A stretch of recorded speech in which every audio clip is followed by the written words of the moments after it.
let's talk about resurrection. I want to put some language around Easter Sunday, around Resurrection Sunday, and what that means. Let me tell you what my goal is not. My goal is not to convince you to believe in it. Okay? And not that would be bad. If I did that, I could do that well. And I'm just assuming you do.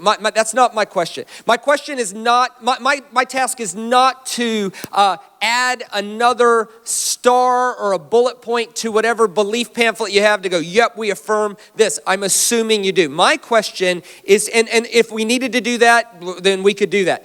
My task today is not to prove it actually happened. Although, if we wanted to do that, we could do that. My task today is different.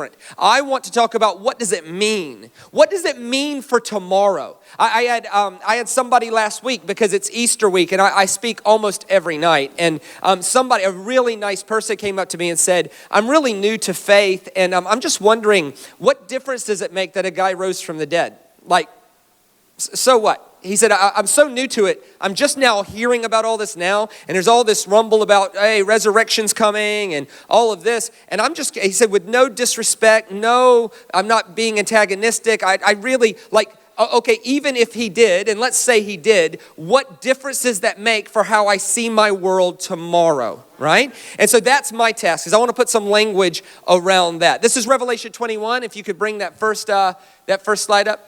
Then I saw a new heaven and a new earth, for the first heaven and the first earth passed away, and there was no longer any sea. In other words, John is making an assumption that because of resurrection power, what seems to be the end is just obviously just a new beginning.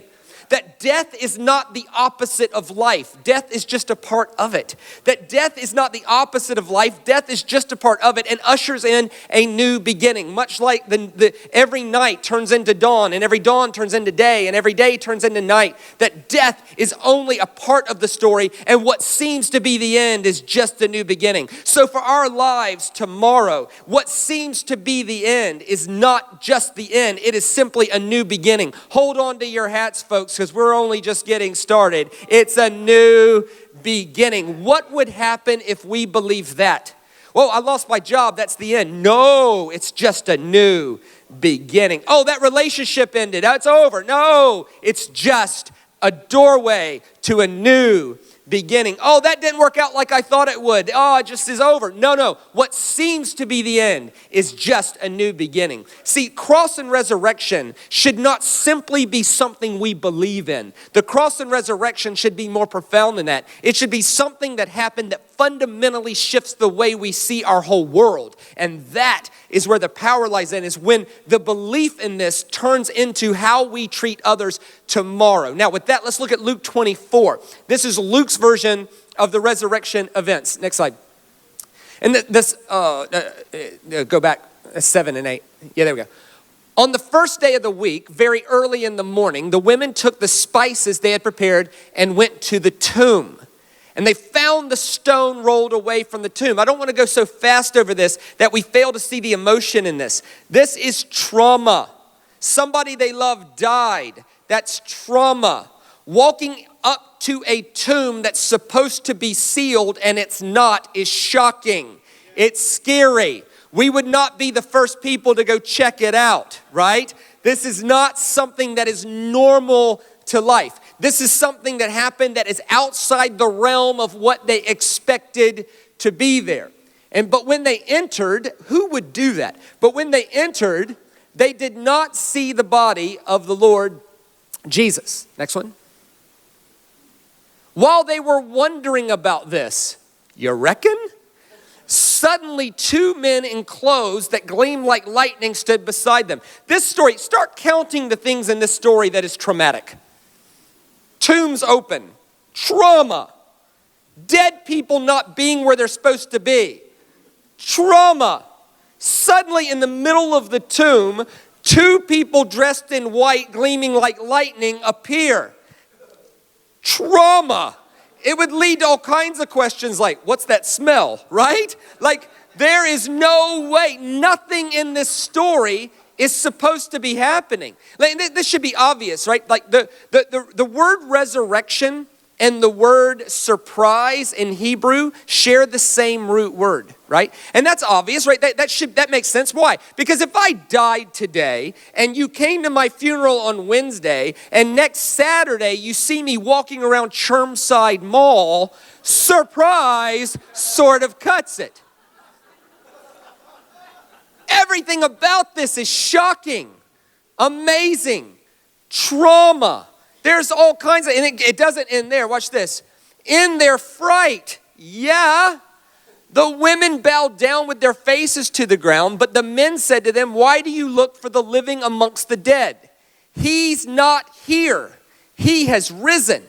Remember how he told you while he was still with you in Galilee. Like, this shouldn't surprise you. He told you about this. Next slide. The Son of Man must be delivered over to the hands of sinners, be crucified, and on the third day be raised again. And so then they remembered his words. But as if there's a file folder for that experience actually happening. Now, this is a little bit later in the same story. It's too long to read the whole thing, so I cut it. And here's verse 37. While they were still talking about this, you reckon?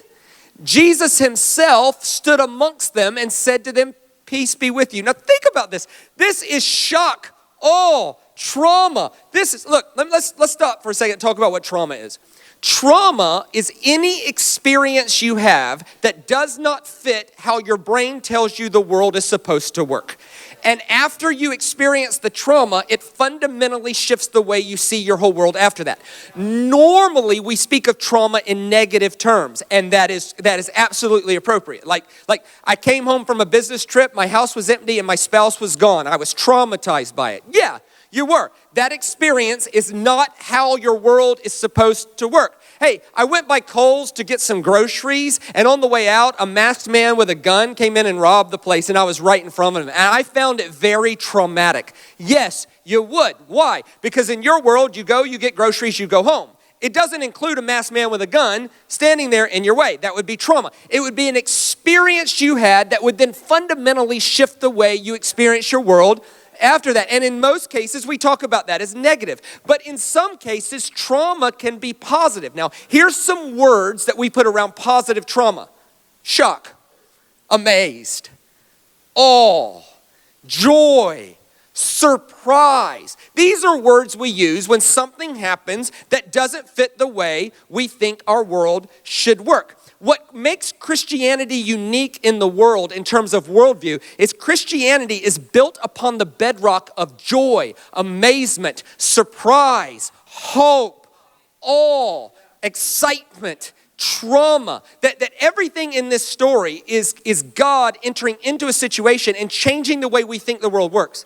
By the way, this is why anytime we talk about God as the source of meaning, it's a problem, right? So anytime we say, hey, just come to God and your whole life will make sense. No, it won't. It's actually the opposite of that. That God is not that which brings meaning. God is that which renders all things meaningful. And that is two different things, right? Right? God, it's sort of like love that way. Love is not what brings meaning to your world. Love is what renders your whole world meaningful, right? Like if you have nothing but you have love, you can't help but experience your world as meaningful. But if you have everything and have not love, you cannot help but experience your world as meaningless. God is like that. God is the person who enters into what we think meaning is and busts it wide open. If anything in this story, God is that experience that we have, that moment that we have, that moment with God that we have, that fundamentally shifts the way we see our whole world after that because it was trauma. That's not how it's supposed to work.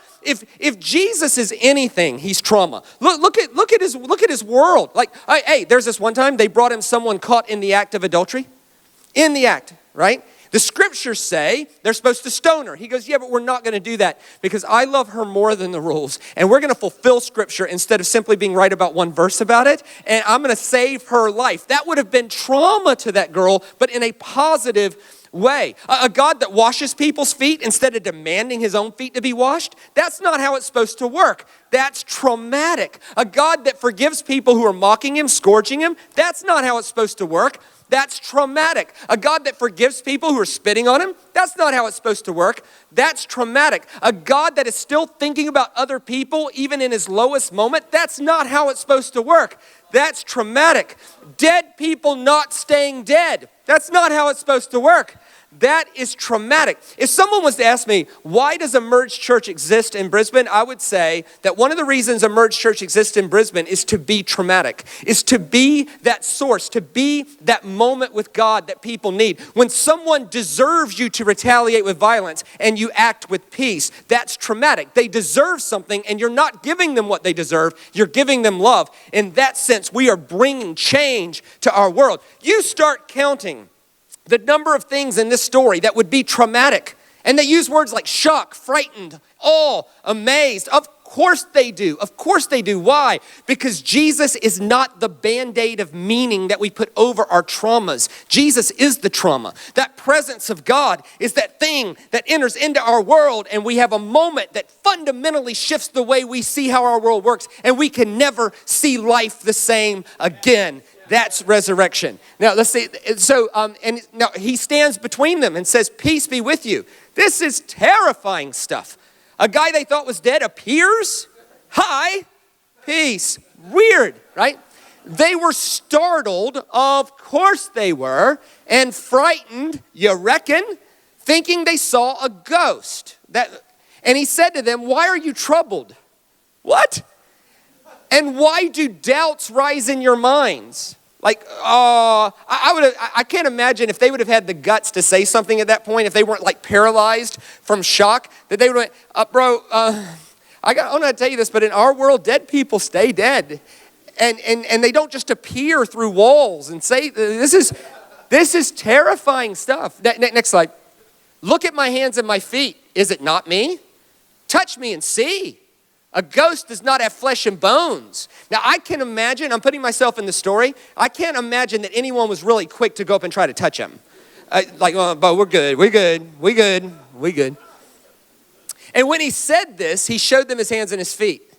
And while they still did not believe it, this is trauma.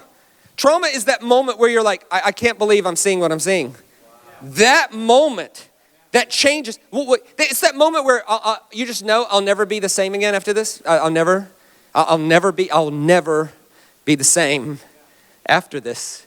While they still not believe it because of joy and amazement. There's those two words, joy, amazement, surprise, hope, trauma. While they still did not believe it because of joy and amazement, he said, do you have anything here to eat? Evidently no one was gonna touch him, and when you rise from the dead, you work up an appetite. Obvious, right? So they gave him a piece of broiled fish. Keep going. And he took it and ate it in their presence. What a great party trick, right? Like no one's going to touch me. Okay, give me a piece of fish. He eats it and it doesn't fall through, right? Told you. Unbelievable. And he said to them, this is what I told you while I was still with you. Everything must be fulfilled that is written about me in the law of Moses and the prophets and Psalms. And then he opened their minds so that they could understand the scriptures. Now, it's an amazing story that we celebrate every single year around this time about resurrection. My question is what does this mean for our tomorrow? If we have an experience that doesn't fit the way we think the world works and it changes our life forever, what does that mean for our tomorrow? I have 8 meditations on this that I'm going to go through quickly, and you just pick the one that speaks to you the most, or the 2 or the 3, and let's see what it does to change our tomorrow. So resurrection demonstrates that death has no power. What appears to be the end is only a new beginning. The resurrection demonstrates that what you think is the end is only a new beginning. So when all of us at some point will lose our loved ones, it is that hope that says, hey, we have evidence that what seems to be the end is only a new beginning. The one thing that none of us will escape from, death evidently doesn't get the last word. Jesus does. Evidently, it's just a part of the story that has been conquered. Evidently, what seems to be a loss is actually only a brand new beginning. Let's say it, number 2. Resurrection challenges the way we think. If we were wrong about death, what else could we be wrong about, right? Resurrection has implications to my tomorrow in the sense of how I learn, how I'm taught things, how I process new information, that I actually shouldn't shut down all pieces of new information that I don't agree with before it started. Resurrection says we should live in a world of open possibilities, not closed possibilities. Resurrection says you never know what might happen to your tomorrow that fundamentally changes everything. Resurrection says, hey, you don't know everything you think you know. If you were wrong about death, the one sure thing, what else could you be wrong about? Maybe we need to have more conversations, not less conversations. Maybe we need to have more growth, not less growth. Maybe there are people in this world that God is fundamentally placing around us to teach us a new way to think about things, because resurrection happened. Death doesn't get the last word, Jesus does. And if we were wrong about death, what else could we possibly be wrong about? Let's say it, number 3. Resurrection demonstrates the availability of new life here and now. That new life, resurrection, is not something we simply sit on our butt and wait for after we die. Although we embrace that, we say yes to the world to come. We say yes, resurrection happens after death. We embrace that. But we are not limited to sitting on our butt waiting for that to happen one day. But new life can burst forth in the middle of your life here, now, today. The resurrection of Jesus happened on this earth amongst real people at a real place at a real time. It demonstrates that we are not limited to the move of God to after death, but rather those moments with God that change the way we see our whole world can fundamentally invade our life here, now, today. That your today is not indicative of how the rest of your life can go, because resurrection is in charge. Paul said it this way. He said that the same power that rose Jesus from the dead is still at work in all of us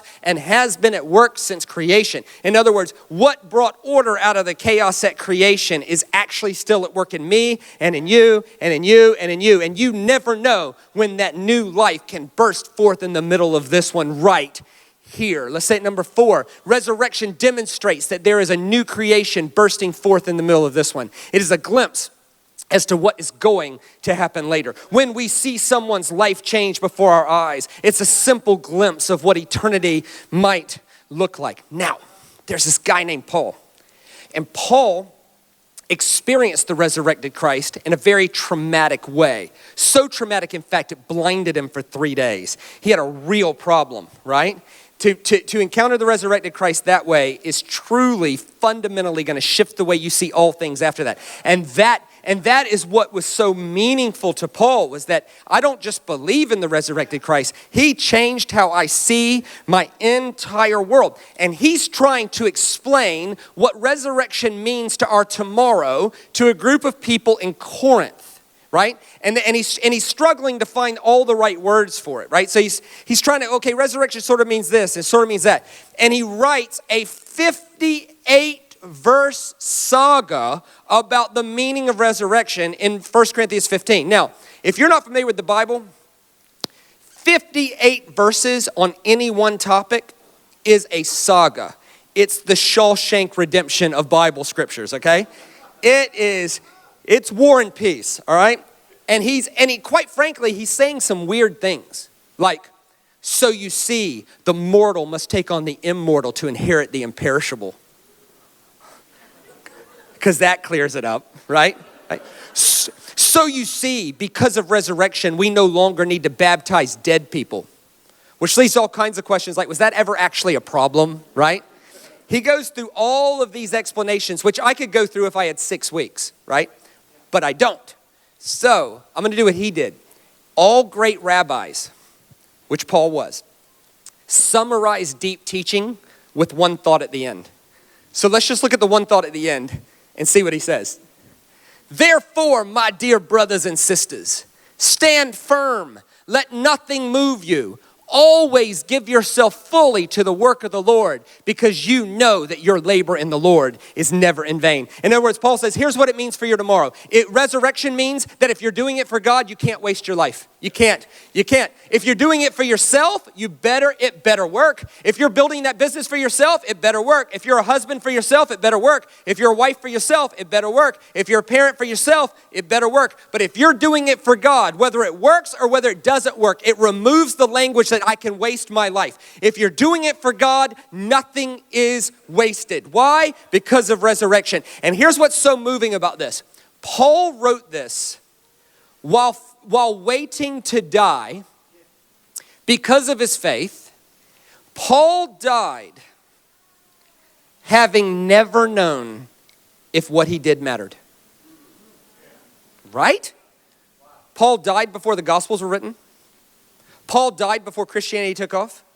Paul was executed by Nero having never known if what he gave his life to mattered.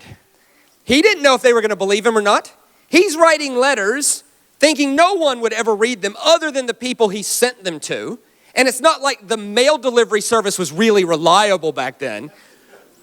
Paul wrote this fixing to die, having never known if they said yes to what he said. And he said, you know what? I hope they say yes. But whether they say yes or whether they reject it, I can't waste my life because I did it for God. If you do it for God, you can't waste your life. You can't. If you're a husband for God, I hope she appreciates you. But if she does, great. If she doesn't, you still didn't waste your life because you did it for God. If you're a wife for God, I hope he appreciates you. But if he doesn't, it didn't waste your life. You can never say, boy, I wasted the last 5 years of my life. I wasted the last 10 years of my life. Not if you're doing it for God. If you're a parent, if you have 3 kids and you're parenting for God and they all turn out perfect, awesome. But if you have 3 kids and you did it for God and 2 of them turn out awesome and 1 of them sort of a lunatic, you still did not waste your life because resurrection. How does resurrection change the way we think about our tomorrow? It changes the way we evaluate success. It changes the way we think about, am I wasting my life? No, if you're doing it for God because of resurrection, nothing is wasted. Nothing is wasted. Let's say it a few different ways. Next slide. So resurrection declares that this world matters to God. It is still valuable enough for God to start the process of reconciling the whole broken thing to himself. That Jesus didn't come back and go, hey, you killed me. Here's what's coming to you. No. Nor did Jesus resurrect and go, told you so, and only take the few people who believed him and take them to heaven and leave everybody else to hell. No. This world matters enough to God for Jesus to leave his spirit and his followers here on this earth, to say yes to the infinite possibilities that Jesus has for us on this earth, to bring heaven to every place we see on this earth. This story started about what God was doing on the earth. This story will end with God doing something new on the earth. So the beginning of the story is God is doing something new on the earth. The beginning of the story is God doing something new on the earth. And everything in the middle of the story is about God making a bunch of new creations on the earth to prepare the earth for the new thing he's fixing to do on the earth. This place matters to God, which is why you can't help but be fundamentally discouraged if your whole Christianity is sitting on your butt waiting to go to heaven when you die. That is not what it's about. It's about embracing heaven when you die by giving our lives to the infinite possibilities that God has for us to bring heaven here. That's why resurrection matters. Let's say it another way. Next slide. Resurrection means that how we speak, act, and treat others matters because God is restoring creation. And we should be partnering with him to restore the world.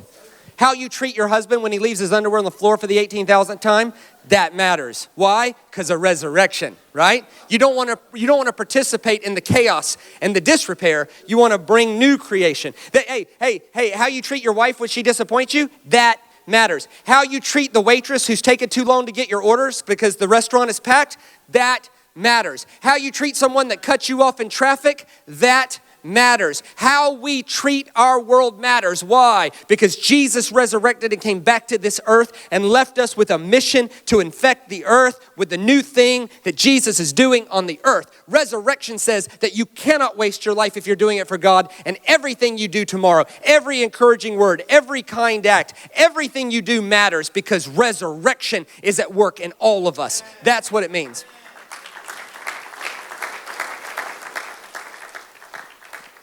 Now there's a guy named Peter. And Peter was a witness to these things. Actually was probably the most active participant. Did nuts sort of things, like cut people's ears off, and didn't get arrested. What kind of person? He did things, Peter was a little bit out there, man. He did things like fish naked, Now there's a list of things you should never do naked. And fishing is one of them. Cooking bacon is another one. If Peter witnessed these things, and he's trying to put language around resurrection. What does this mean? Not as a belief, not as a doctrine, but as a fundamental way of seeing the world. Here's his insight. I think this is just brilliant. Praise be to God and Father of our Lord Jesus Christ. In his great mercy, he has given us new birth into a living hope through the resurrection of Jesus Christ from the dead. Peter's like, hey, resurrection, what does that mean? Man, we don't really have a file folder for resurrection. Dead people stay dead, but this guy didn't stay dead. So what does that mean? What's that mean? Oh, here's what it means. Here's a way to look at it. Resurrection is like a freshly baked baby, right? I'm looking around, I don't see one. It's okay.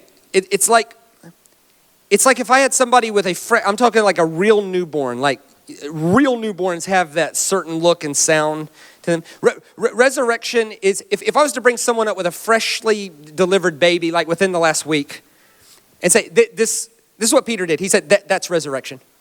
Resurrection is new life. It's new birth. Resurrection is that new opportunity. So I'm trying to put language around this. Here's my best attempt at it. Next slide. So resurrection offers new birth, an imagery that gives hope to a do-over, a fresh start, a new hope, and a belief that says how it has always been isn't necessarily how it will always be. It's that resurrection means for all of us who've ever thought, boy, I wish I had a do-over at that part of my life. You know what? I wish that regret could go away. I wish that failure could go. You know what? I wish I was given an opportunity to write a different story.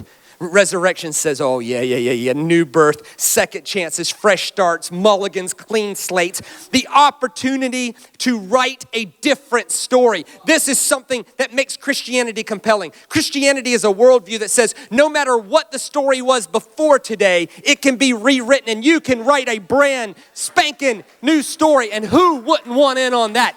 The first century people called it good news. This is resurrection. Let's say one more. This is a guy named Paul who's trying to put language around it again to a group of people in a place called Rome. Watch what he says. Now, if we died with Christ, we believe that we also live with him. For we know that since Christ is raised from the dead, he cannot die again. Because death doesn't have any mastery over him. That's a slave term, like it's not his slave driver. The death he died to sin once and for all. But the life he lives to God. In the same way, count yourself dead to sin, but alive to God. Keep going. Do not offer any part of yourselves to sin as an instrument of wickedness, but rather offer yourselves to God as those who have been brought from death to life. And offer every part of yourself to him as an instrument of righteousness. For sin shall no longer be your master, because you are not under the law, but under grace. In other words, Paul says, Jesus conquered death, and just like Jesus conquered death, we should live outside of anything that belongs to death. Here is my best attempt to put language on this. Next slide. So resurrection offers the opportunity to be free from whatever's driving our lives. Fear, rejection, pain, control, greed, hoarding, lust, and anger all belong to death, and death does not belong. Resurrection says anything that belongs to death does not belong, and we are free to be away from those things. That the response to resurrection to my tomorrow, not as a doctrine, not as a bullet point on a pamphlet, like, yes, he's risen. No, more profound than that. That my tomorrow is not a repeat of yesterday because I get a fresh start, a second chance, a do-over. There is no place for despair. Despair is the internal conviction that my tomorrow is simply a repeat of yesterday. Resurrection as a doctrine allows for that. Resurrection as a fundamental way of seeing our world does not. No. You get fresh starts, second chances. Yes, that addiction had you yesterday, but your tomorrow can be different because things that belong to death don't belong. Resurrection. This is This is a quote from the great theologian N.T. Wright.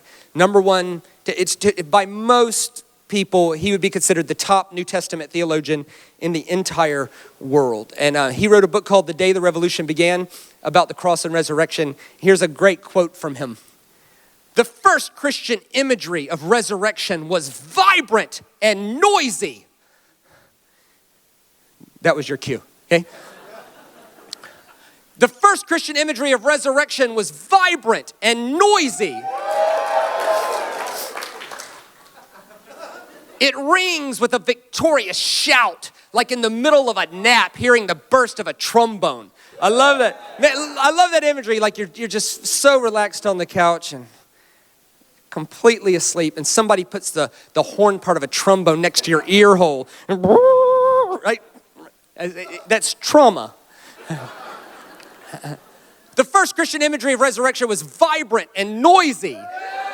It rings with a victorious shout, like in the middle of a nap, hearing the burst of a trombone. It rings in your head as a wake-up call to those who awake to the lie that today is just a repeat of yesterday. Come on with it. Resurrection makes the world meaningful. Now, if you got lost in any of those 8 meditations, here's my best attempt to simplify it all into one statement. Next slide. Oh, yeah. Resurrection screams aloud about the old way. He isn't here. Yeah. Hey, where's that guy I met? I know I met him here, and his story is quite. You were the guy riddled with addiction and depression, and you responded to your family, like that your family sort of hated you because you sort of abused them for. Like, where's? Oh, resurrection said he's not here. He's not here. That guy. Oh, you didn't hear about that guy? You didn't hear about that guy. That guy came and had a traumatic experience with the risen Christ, and he's never seen his world the same again. And he's writing a new story. He's not here. Oh, where's that lady? I met some. Where's that lady I met who, by her own admission, was critical, cantankerous, and horrible, and her husband was privately praying for a comet to come to Earth to bring him sweet relief from her. Where's that lady that yelled and manipulated to get her own way? Where's that? Oh, you didn't hear about that lady? That lady had a radical encounter with the risen Christ, and resurrection took her. Oh, and she's not here. Where's that person that just couldn't beat that depression? They couldn't. They medicine for 15 years. They just could not. They could not seem to shake, and actually allowed themselves to be labeled as a depressed person. And that's just who they are. And that's just. Where's that? Oh, you didn't hear about that person? Oh, they had a radical encounter with the risen Christ, and now that old person, he's not here. Resurrection. See, people say, if you're of the type that says, Shane, prove it. Prove resurrection literally happened. Prove it, man. Prove it. I need proof. Okay, first, boring. Second, you want proof of resurrection? Look at those lives changed. Look at that person and that person and that person. And every person in this room in general could come up here and give some sort of testimony that I was here, had a radical encounter with God, and now I'm changed. And he's not here.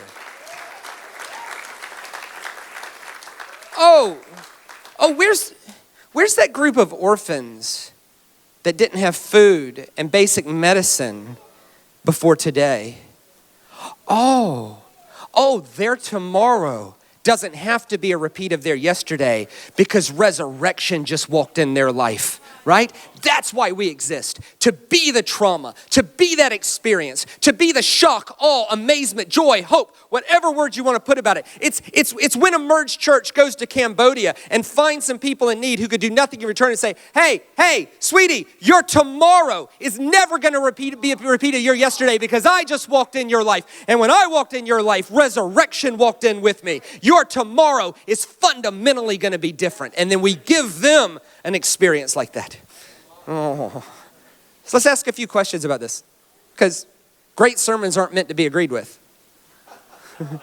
Not as if you could disagree with this, but it's not meant to be disagreed with either. Sermons are meant to be wrestled with. So let's wrestle a little bit. Next slide. Is there any place that we believe tomorrow is simply a repeat of yesterday? Your life can change tomorrow.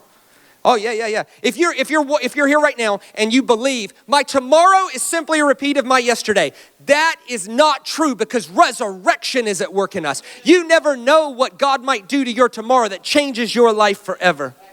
Let's say it this way. Where are we actively participating in the repairing of the world?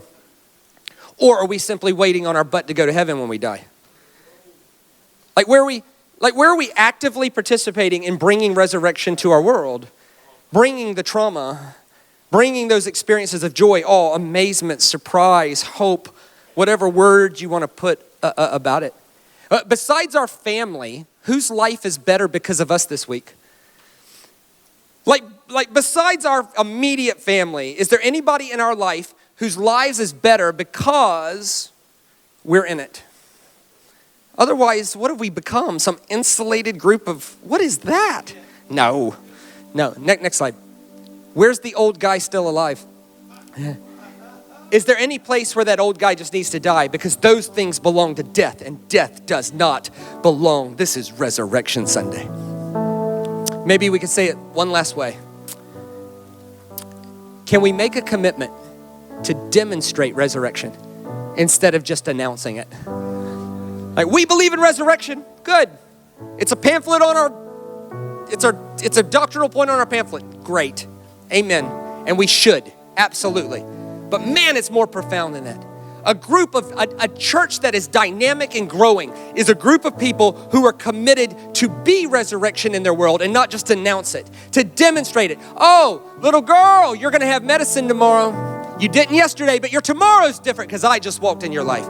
Oh, single mom, struggling a bit. Hey, here's a month's worth of groceries to get you ahead because your tomorrow is not simply a repeat of yesterday because I just walked in your life. A church committed to being resurrection in our world is a church that you can't stop from growing. People be lining up the door trying to be a part of something that meaningful. What makes Christianity so meaningful in the world? Because Christianity was birthed on surprise, awe, shock, joy, hope, trauma, and resurrection.